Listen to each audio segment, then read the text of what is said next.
börekiga quvvat izlab yurgan erkaklar sog'lomligiga doir naq gapdan birini qilay. Erkaklarning intayin yaxshi bir bo'g'izi bor. U bo'lsa-mu muqotil.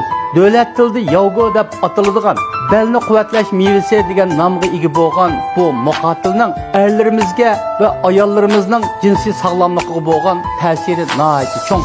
Navoda suylik ko'p kelish, qatim soni ovilish, bel terish, jinsiy iqtidor chekinish, o'zingizda bağansı cinsi jihatdan chekinib, badanni namlik soğuqlab ep ketgan, taş börek soğuq taligan, alqan tapan doim talab turadigan, u yildan bu yilga vujudingiz isimaydigan, o'z soğuq mijoz bo'lib qolgan bo'lsangiz, muqotildan unumli foydalanish orqali sog'lomlik topa olasiz. Yenikroq bo'g'ichilar atdigan kashda muqotilni bevosita iste'mol qilish bilan bu börekni quvvatlash maqsadiga yetkazib bo'ladi.